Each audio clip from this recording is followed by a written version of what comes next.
What is going on, everyone? Mets Talk with Hayden J here. What's going on? I hope everyone is doing extremely well. I am most certainly doing well today, and that is because the New York Mets were fortunate enough to take 2 out of 3 games from the Los Angeles Dodgers. So super happy about that, of course. Of course, in today's stream, we are going to be going over the New York Mets and the Los Angeles Dodgers series summary, pretty much summarizing the good, the bad, and the ugly. It's definitely a lot of all in that series. So, like I said, buckle in. It's going to be a lot to talk about.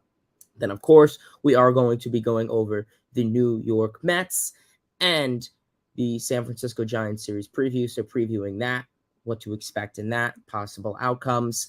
We are going to be going over your guys' comments, questions, and concerns. So, if you have any of that, please feel free to drop that in the comment section below, and I will get into all those after my little rant. Of course, we're going to be going over the Mets farm system, some Mets players who have been playing really well, Brandon Nimmo, Pete Alonso. There's a lot of good Mets players who are playing really, really well. Going over the Mets farm system. Of course, we are going to be going over the Max Scherzer incident.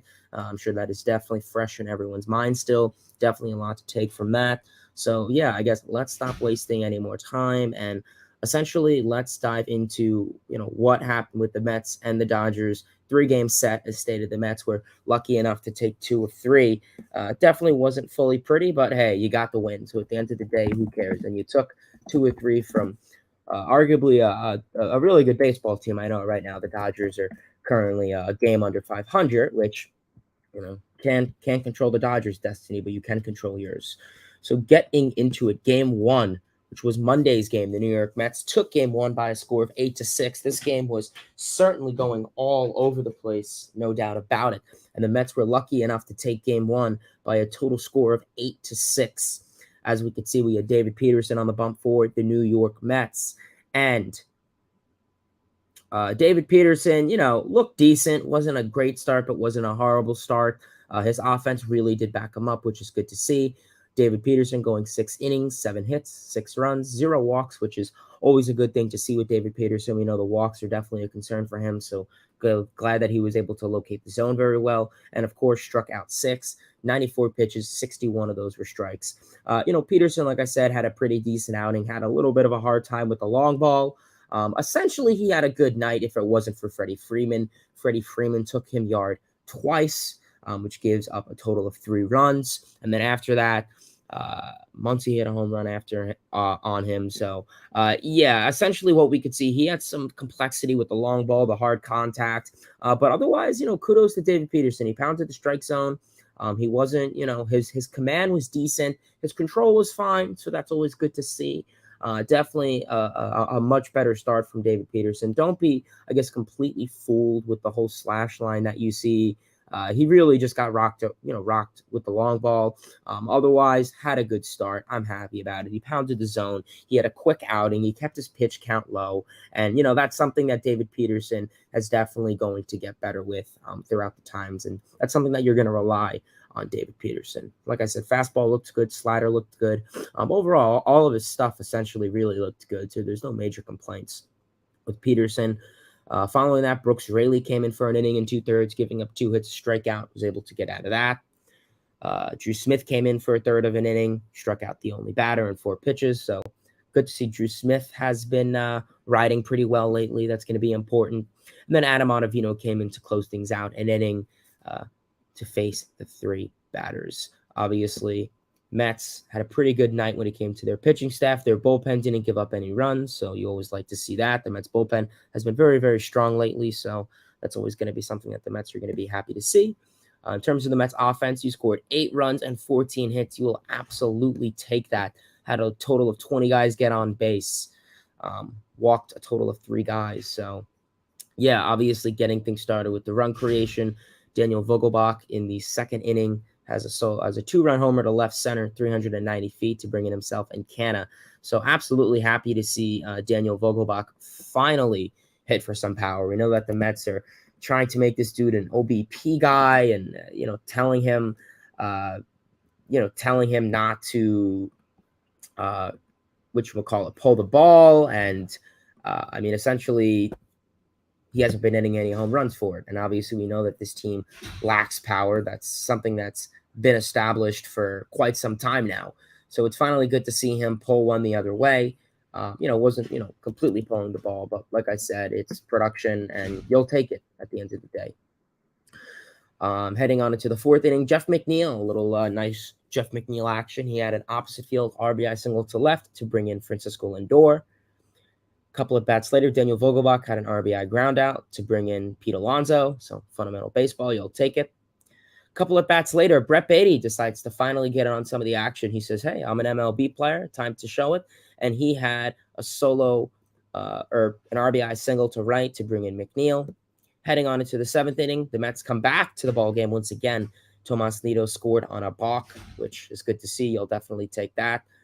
A couple of bats later, Francisco Lindor had an RBI ground out to first to bring in Nimmo. And then to close things out, Pete Alonso has an RBI single to left to bring in Starling Marte. So, yeah, I mean, you could definitely see offensively this team, went all over the place. Pitching-wise, they gave up some runs, but then they came back, and they came back twice, I should say.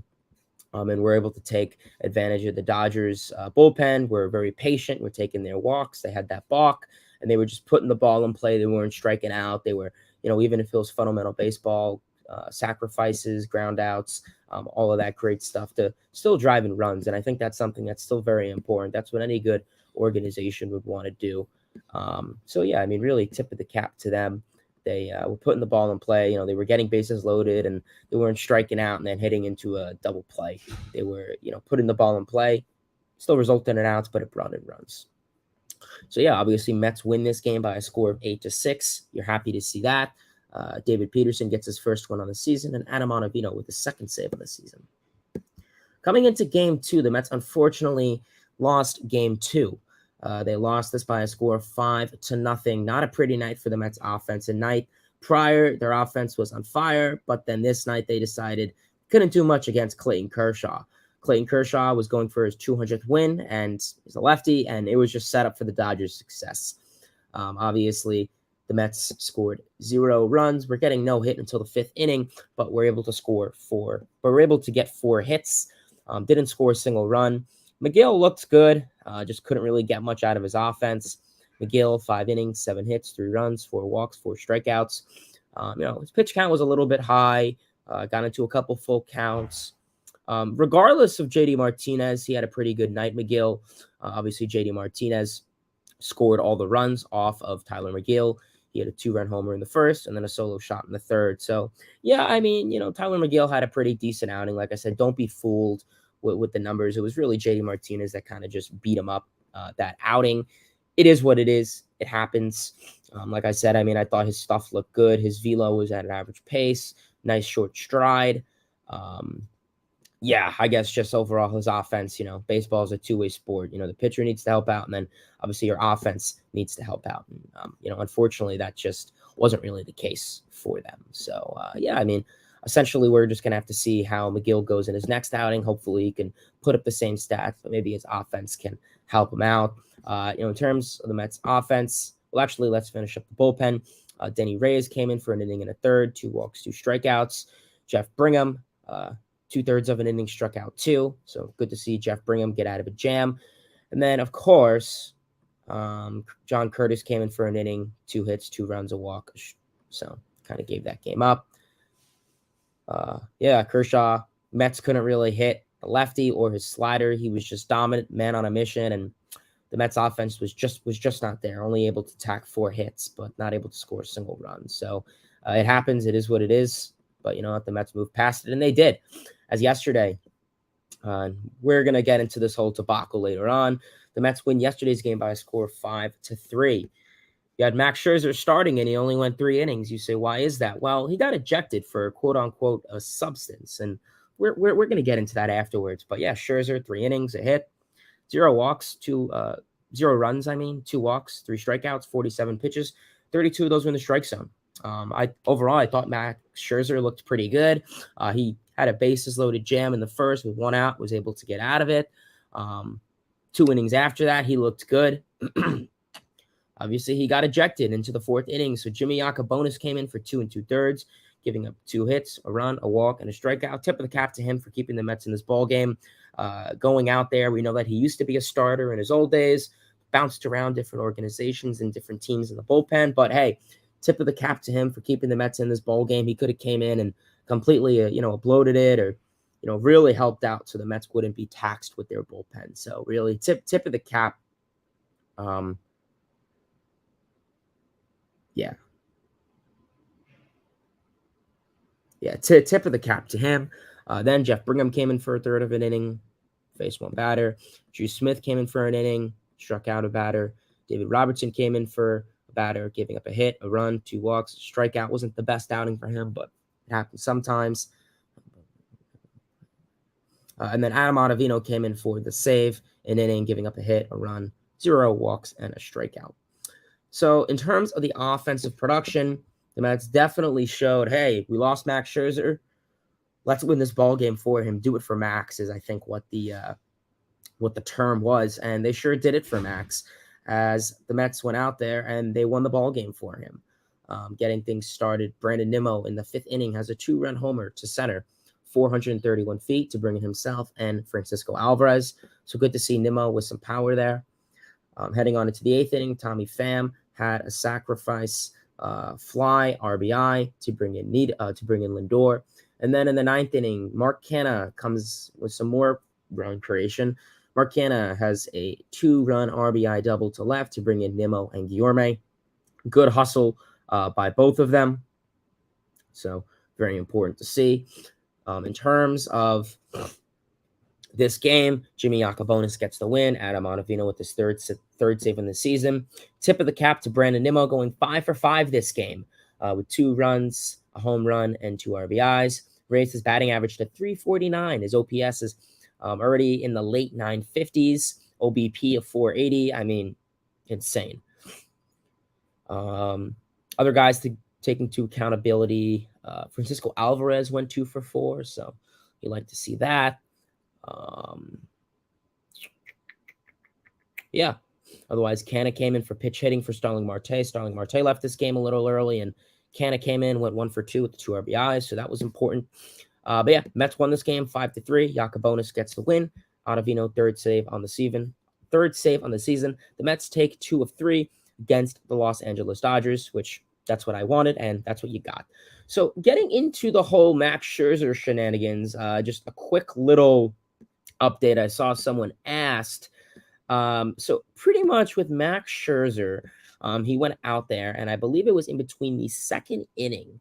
Scherzer was asked by the umpires to change his baseball glove because it was sticky or some sort. So he changed it. He went out. He was a little exasperated with the fact, but he changed his baseball mitt, pitched another inning, and then when he came out for going into the 4th inning, the umpires went up to him again, and they started to hold him, and they took his glove, and then all of a sudden they tossed him after a couple-minute conversation with all the umpires, and they tossed him from the game. Scherzer was really trying to plead his case. I changed my glove. It's rosin. It's sweat and rosin. We heard him say that probably 1,000 times yesterday. The umpires didn't really care. They believed it was sticky. They thought it was another substance, and hence he got ejected from the game. Scherzer was not happy about it. I'm sure Buck was not happy about it, of course, and I'm sure the whole team wasn't happy about it. And as of right now, it's not fully in effect, but it is supposed that Max Scherzer will get a 10-game suspension due to it, because if you get ejected from a game for foreign substance, you get an automatic 10-game suspension. You can appeal that, of course, and I'm sure Scherzer is going to appeal that. How will he appeal that? What is he going to say? Well, that's going to be Scherzer and, of course, the Mets organization's job to defend him. Obviously, he was ejected by umpire favorite Phil Cuzzi, who, if you don't know, ejected the only 3 guys in MLB so far since the rule was implemented in 2021. Ejected only the 3 guys who were accused of using foreign substances. I believe one was Santiago with the Mariners, another Diamondbacks pitcher, I can't recollect his name, and then Max Scherzer. So, a little suspicious that all 3 ejections were under the place of the same exact umpire, crew chief Phil Cuzzi. Was I don't think Scherzer's an idiot. I mean, he's been in this game for a while. I think he knows this game. I don't think he would try to go out there and use a foreign substance. Um, I really don't think so. Um, I I really do believe it was sweat and rosin, and I mean, I've never personally, used rosin when I ever played sports or held rosin. I've held a rosin bag, but I could see it getting very sticky when it's sweaty. It's a hot day in Los Angeles. It was probably in the 70 degrees, at least 80 degrees. It was a hot day. It was an afternoon game. Scherzer's a guy. He sweats a lot. Yeah, I guarantee you it was sweat. I mean, we've seen his hat. Like we've seen hats during his game where you just see the rosin all over his hat. So there's no doubt in my mind that it was just sweat and rosin. It can become sticky. Yeah, I mean, I think it's an unfortunate situation. I do blame MLB here. I think that MLB should have better rules implemented. I think that they should go about this better. I know it doesn't happen a whole lot, but for the few times it does happen, I think MLB should have much better rules and should be much more organized when it comes to this, because you shouldn't be running around and ejecting innocent people. To say it's not right. Listen, I'm not going to sit here and say, oh, Scherzer needs to be compensated. Probably should. Yeah, I don't know. So we'll see how it is. At the end of the day, I don't really know how Scherzer goes about it, but he's going to appeal his case most likely. How he goes about that, we'll see. I don't really know how he could prove it, but yeah, hopefully that is done with shortly, because let's be realistic. I don't think Scherzer's an idiot to cheat. And the first time, I think they said his hand was really sticky, and it was his left hand. But the issue is he's a righty, so his glove is on his left hand. So what is he going to do? Take off his glove every 10 seconds? No. So, yeah, I don't know. It's an interesting situation. But with that said, hopefully we'll get some updates in the next couple hours. I know it's early. I had to come on here for a little bit of an early stream. Busy day. But yeah, Mets take 2 of 3 against the Dodgers. Now, let's go to the Giants. The Mets play a 4-game set in San Francisco against the San Francisco Giants. Obviously, game 1 tonight is at 9:45. New York Mets are coming into this 12-7, 8-5 in the road, 5-1 on the homestand. So on the away trip so far. San Francisco Giants are not having the best of luck. They are 6-11 so far in the season, 2-4 at home. Giants are getting a lot of offensive production. They're a team that hits heavy for the long ball, but they have just not been getting the job done. They've been really bad lately. Arguably could finish third in their division, possibly. Obviously, tonight's starter will be Kodai Senga. Senga obviously is 2-0 in the season so far. Has a 3.38 ERA, a 144 WHIP, 16 innings pitched, total of 21 strikeouts, 10 walks, and 3 home runs. Hopefully could limit those walks. Go out there with the ghost forkball. Would be ideal in my opinion. You'd like to try and get 6-7 innings out of him. We know the bullpen was very taxed yesterday, so I guess if he can go out there and kind of help out his bullpen, so the bullpen's not taxed as much. It's a 4-game set. You don't have any off days at all. So I guess essentially, if he can go out there, pitch well. There's a lot of rotation and pitching questions coming into this. Like I said, both of his starts were against the Miami Marlins, and then he had the Oakland Athletics. So we'll see. He definitely came out different against the Athletics his last. Struck out 7 batters in 4 2/3 of an inning. So we'll see how he goes about that. But yeah, obviously I think his last outing against the Athletics was just kind of hard because the long innings from the Mets. So yeah, we will see how that goes. For the Giants, they will have the lefty in Sean Manaea. Obviously, we'll see how the Mets can fare against him. So that'll be tonight's start. Coming into tomorrow's start, Friday, 10:15 start. The Mets starter is to be determined. Obviously, there's a lot of questions. This would be Carlos Carrasco's spot, but he is on the IL due to elbow inflammation. So the Mets are going to have to find some way to fill his slot for this night. Most likely, it could be the two options are Joey Lucchesi and Jose Butto, who are currently both with Syracuse. However, they'll probably get taken off the roster. We know Lucchesi missed all of last season due to Tommy John. He pitched a little bit in 2021 for the Mets. So he's been doing pretty decent so far in AAA, so we'll see how he can go.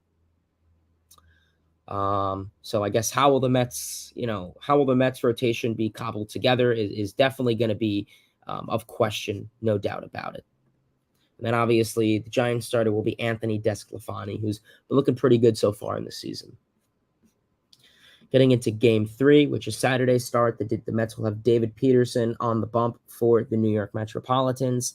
Obviously, David Peterson is 1-2 on the season, 6.10 ERA, 165 WHIP. So far, he's pitched 20 2/3 innings pitched, 22 strikeouts, 8 walks. So it's good he's been limiting the walks. I think that last outing where he didn't walk any and his slider was good and he was locating the zone. Control was decent. Command was really good. So I think that'll definitely help David Peterson out quite a lot. I think that'll really show a lot when it comes to him, this appearance. Of course, the Giants will have Logan Webb on the bump for them. Logan Webb obviously has not been starting the season off to a very great note. I guess the question is, will Logan Webb's struggles continue? Stated he's 0-4, so he's not been pitching really well the last 4 starts, allowing 4 runs in each of those starts.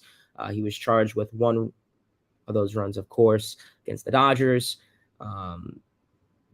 Also, as we can see with Logan Webb's numbers, 5 home runs.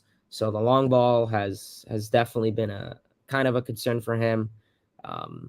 Like I said, he's been decent. I mean, striking out batters, 28 strikeouts, including 12 and 6 innings in his first starts, just 3 walks. So, this could definitely be an outing where he really gets his stuff together. So we'll see if the Mets can tack on him. And then getting into Game 4 in the final game of this 4-game set, this is a ESPN game.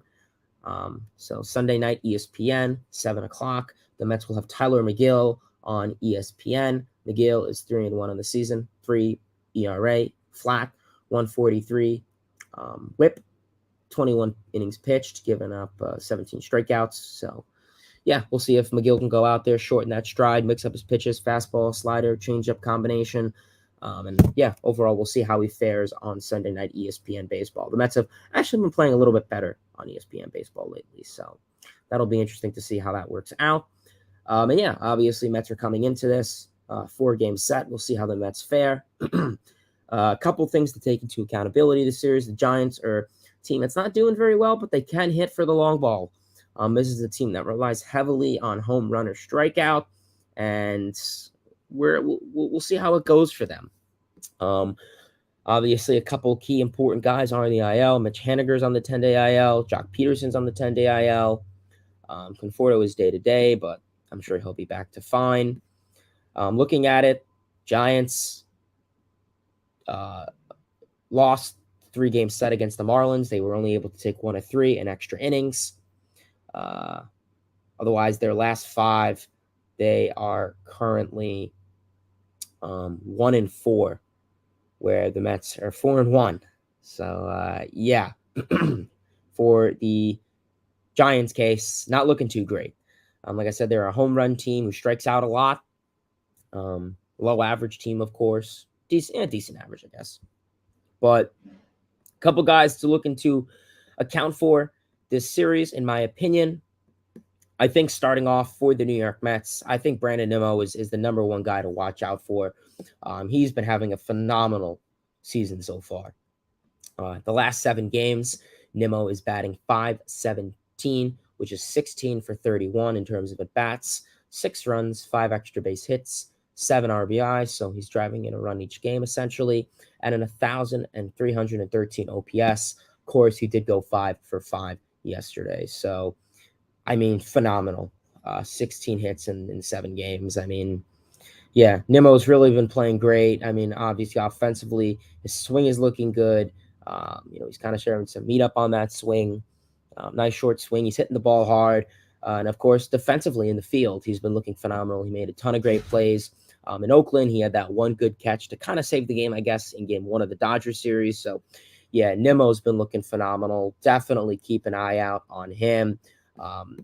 I mean, I'm hoping he can continue to carry that over. I have no doubt in my mind that Nimmo's going to be an all-star, Gold Glove contender.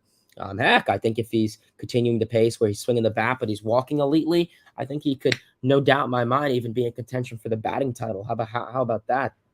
So yeah, definitely, definitely, as stated, Brandon Nimmo is one guy to keep an eye out for. Expect big things out of him. The Giants will, no doubt about it, be nervous from him. Getting into my second player, when it comes to it, I have Pete Alonso. Obviously, Pete Alonso has been having a pretty good road trip so far when it comes to the long ball, the contact. He has been playing very, very well.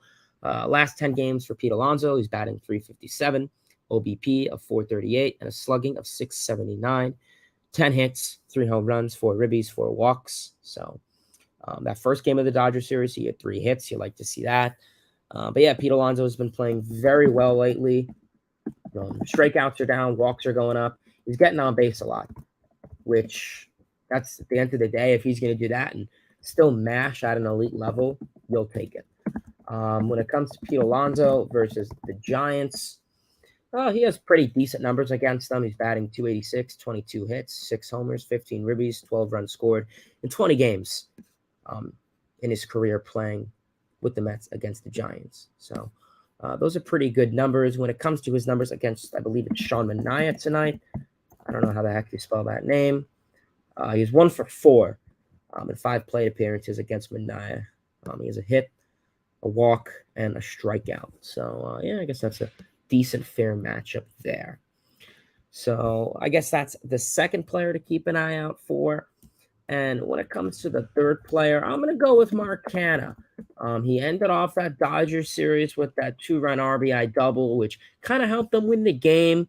Like I said, he's from the Bay Area originally, played with the Athletics. So I think Canha is definitely going to come out and have a nice little series against the Giants. Looking at his numbers against the Giants, we'll see how he is.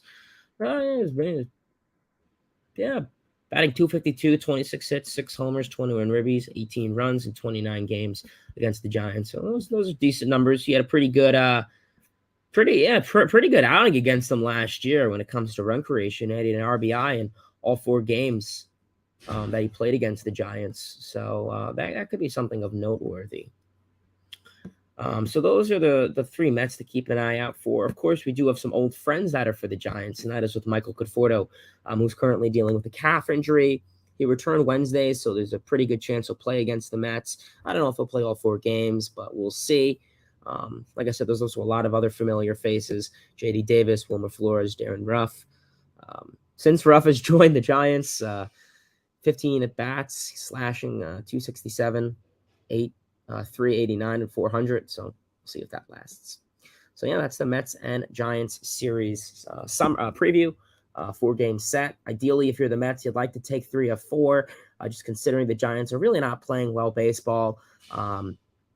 I think you could probably take the first 2, and then I don't know about that Desclafani game. I think that may be the game you'll lose, and then you could take Sunday night ESPN baseball. So I think you could take 3 of 4 at minimum. Split it, I think, is fair. And then you go home with going like 8-2 or 7-3 on the homestand. So I think that would definitely be pretty exceptional for the Mets in this case. So let's get into some of your guys' comments, questions, concerns. What's going on, Martin? Hopefully you're doing well, man. Appreciate you tuning in. Robert Manfred says free Max Scherzer. I think you certainly should free him. Trey, what's going on? Alex, Seth says, on the way to work, but I'm listening. Let's go, Mets. Appreciate you tuning in, man. Mark, what's going on? Jess says, what happened with Scherzer? Well, I did explain that. I know I had your comment up, so never mind. Logan, Cal, what's going on? How are we doing? 5-1 on the road trip? Yes, sir. Christina, how's it going? I agree with you. It was bullshit. Kobe says, hey, Hayden, great series against the Dodgers. On to the next. Absolutely, man. 2 of 3. Let's go. What's going on, Michael? Baseball is my air. What's happening? Yeah, it was silly. I agree. Christina says Nimmo has been a beast. 5 for 5 was a good upside to yesterday. Absolutely. I mean, yesterday there was the negatives, of course, with Scherzer, of course, but Nimmo was definitely a really big positive So yeah, super happy about that. Traces when Verlander comes back to the rotation, McGill and Peterson shouldn't be demoted. Do you foresee Cookie being used as a 6th starter and long man in the bullpen? Yeah, like I said, we'll see. I mean, Carrasco had a decent outing against the Athletics. Yeah, it's against the Athletics. Take it with a grain of salt. I will say they have been scoring runs lately, so the fact that he can only limit it to, 2 runs isn't horrible. Like I said, I think we don't know when he'll come back with the injury, but maybe when he comes back, he could have a much better mindset, maybe figure out some things mechanically and kind of just rest. I think that'll be a nice little thing for him to save for the Leafs. So, yeah, we'll see how Carrasco goes. But I think if he comes back and he continues to implode, then I definitely think we'll continue to see a strong possibility of Carrasco being probably benched or as a 6th starter, being put in the bullpen. We know that a lot of teams do that when their pitchers are struggling. So, yeah, we'll see. With Cookie hurt, who knows? But definitely agree Peterson and McGill should stay. Yeah, I agree. They've been playing well. Kobe says, which team has been the biggest surprise so far? I mean, in terms of I guess good and bad, I'll give you one of each. So let's look at the standings. In terms of good, like surprisingly good, I'm gonna go the Brewers. They're 14-5. I didn't really expect them to play well, and I think a lot of that is from some of their rookies like Bryce Terang, Joey Weimer, and the other outfielder rookie, I forgot his name. But yeah, they've been playing pretty well, and they've definitely been carrying that Brewers offense. They've definitely been hitting home runs, but getting on base a lot. So yeah, right now the Brewers have been playing pretty well. First in their division, of course, and are 14-5. We'll see how long it lasts. D-backs are another surprising team, 11-8. That NL West division's not looking too great, so we'll see. In terms of surprise with how bad they've been playing, I'm gonna go the Cardinals, 8-11. I didn't really expect the Cardinals to finish, to be 8-11 this far in the season. I mean, you look at that lineup of Goldschmidt, Arenado, you have Contreras, you have Nolan Gorman, Tommy Edman, Jordan Walker, who was obviously called up, Lars Nootbaar, WBC champion.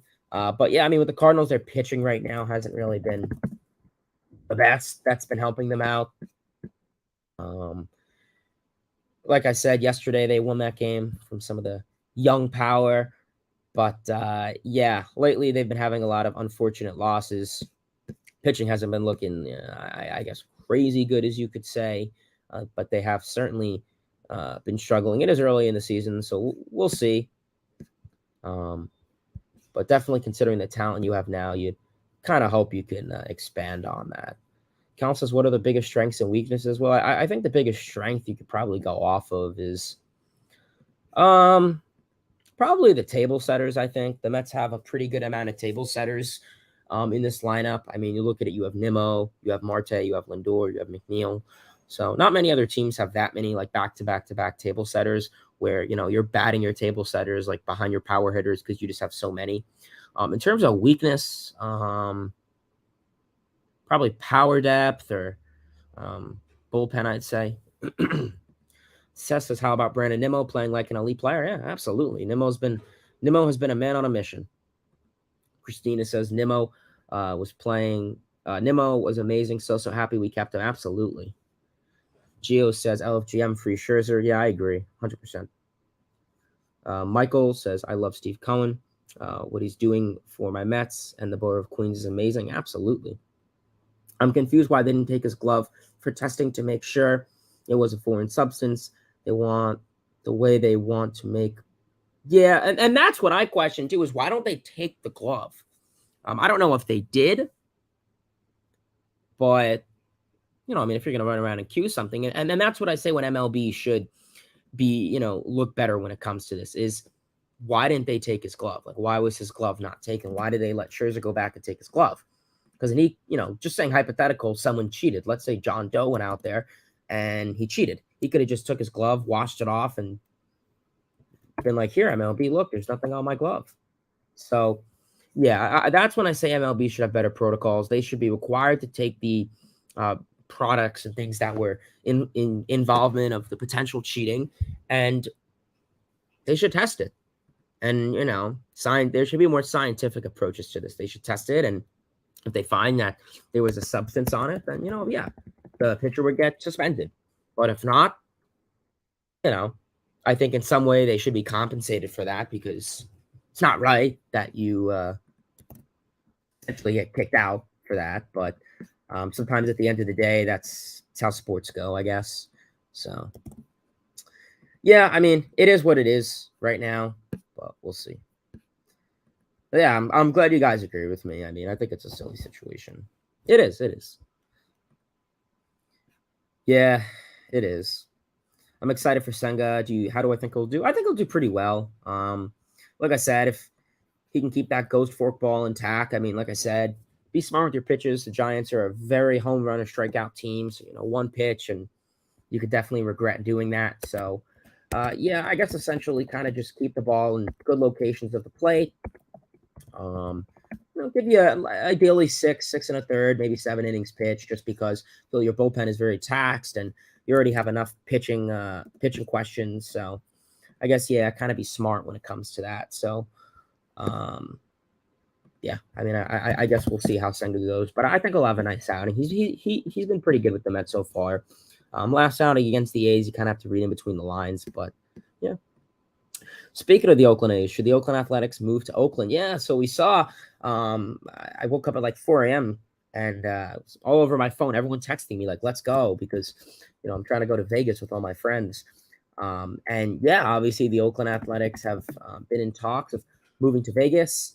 It's been in circulation lately, and of course, a statement came out from the Oakland A's, pretty much saying the A's signed a binding agreement to purchase land for a future ballpark in Las Vegas. We realize this is a difficult day for our Oakland fans and our community, is a tweet that the Athletics put out. And then they also put out another statement saying for more than 20 years, the A's, actually, I'll just put it on the screen so I'm not like sounding annoying. So yeah, pretty much the A's have pretty much went out and tweeted this, pretty much saying the A's have signed a binding agreement for more than 20 years. The A's have been focused on securing a new ballpark. We recognize this is hard. As we shift our focus to Vegas, we will continue to share new details. So, yeah, like I said, I mean, with this, we'll see how it goes. I think this is a great move.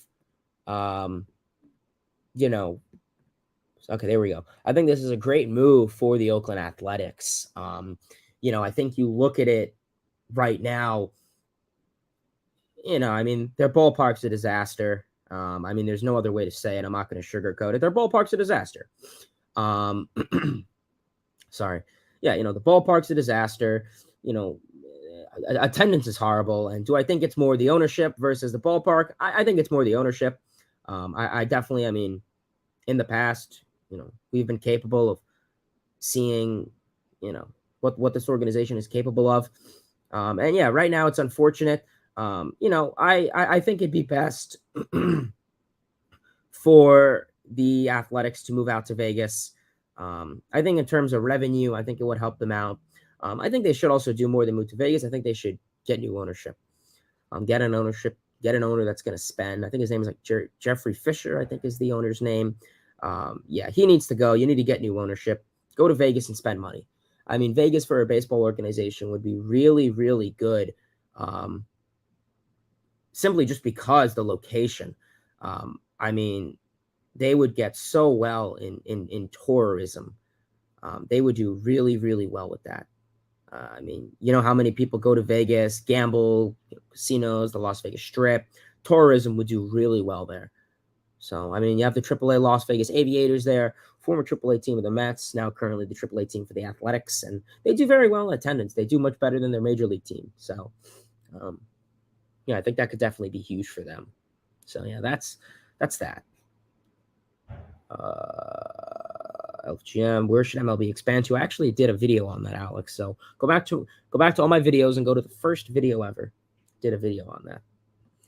Do you think the ex-Mets will have a vendetta against us? If they do, they do. I mean, played against Syndergaard yesterday, former Met, and you got on him. So essentially, if, get Davis, get Conforto, these guys all have the option to come back. I mean, yeah, you traded J.D. Davis, but didn't play well with the Mets. You could have looked at the analytics for the foreseeable future, but, guys like Conforto, I mean, it just came to the point where there's a win now mode, and, I think there were better options than Conforto. And, I agree. I think he's playing decent in San Francisco right now. The long ball's been good. But, a lot of walks, a lot of strikeouts, and home runs. And we've been seeing that. I think the shift limitations has been helping him out. He's pulling the ball a little bit more, where the Mets weren't really helping him do that. So now he's doing that, and look at him play. J.D. Davis, too. Wilmer Flores, that was so long ago. I mean, it comes to the point where that was a while ago. But yeah.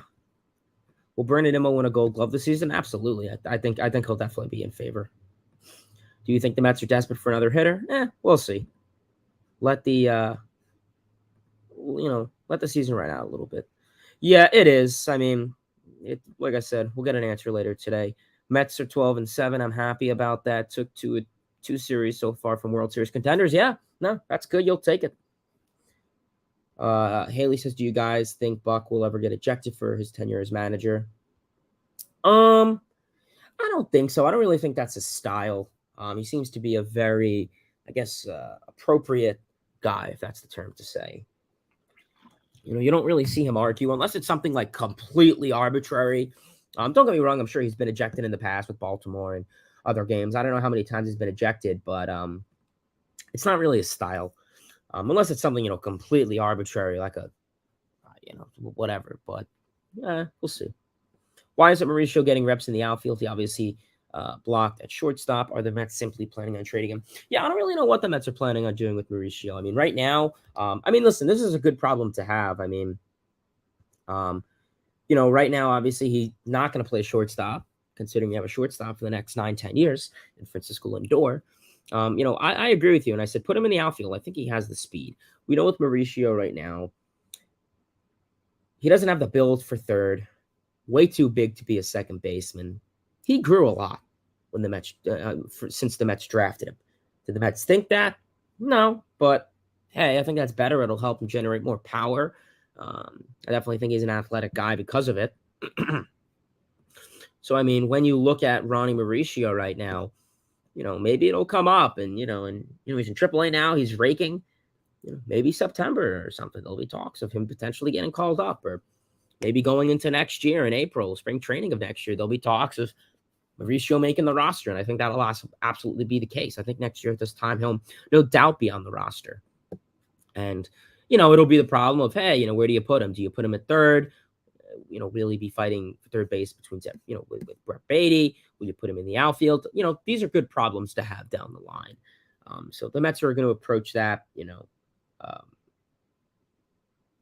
when he gets called up, essentially, as you could say. So, yeah, so we're probably going to call it a stream here. I appreciate everyone for tuning in to today's stream, as always. Phenomenal stream. Like I said, I appreciate everyone for tuning in. I do apologize. It was a little bit of an earlier stream than usual. Like I said, just been really busy with school and all that stuff lately. So just wanted to come on here quickly and essentially kind of just go over Mets and Los Angeles Dodgers series summary, summarizing the good, the bad, and the ugly, going over the New York Mets and San Francisco Giants series preview, going over the whole Max Scherzer shenanigans. Hopefully we'll get a better answer probably later today. I'm sure MLB and the executives are definitely on top of it, no doubt in my mind. We went over the Mets farm system, Mets prospects, Brandon Nimmo, how well he's been playing, and hopefully he can keep it up. I have no doubt in my mind that he will. And yeah, otherwise, I appreciate everyone for tuning in to today's stream as always. If you are rewatching this on replay, thank you for tuning in. Make sure to give this video a like, comment, subscribe, turn on those post notifications so you never miss a stream. Like I said, if you're rewatching this on replay, feel free to let me know in the comment section below. And yeah, otherwise, that's really all I got. Just a couple announcements. Like I said, Rob, Talking Mets with Rob, and I are doing a podcast every Sunday called The Shea. What is it called again? The Shea Bridge Show podcast, where him and I stream every Sunday for about an hour and 15, hour and 30, going over the Mets week, previewing it, summarizing it, all of that great stuff, going over some comments, questions, player analysis, all that great stuff. So keep an eye out for that. We stream it on my channel and his channel, so you can always pop back and forth if you so please. And yeah, otherwise, that's really all I got in terms of channel news. Like I said, next live stream will probably be Sunday or Monday. And I will be home soon. School ends. My last day of classes is April 26th, but of course, my only final is on May 2nd, so I get to sit around at lovely Stetson University for a week and, I don't know, watch the Mets or something, go to the gym, I guess. But yeah, I will be home. May 2nd is when I leave, so then I will be back in my glorious Mets lair. So yeah, appreciate everyone for tuning in. Yeah, that's all I got for today's stream. LFGM, let's go Mets. Let's ride.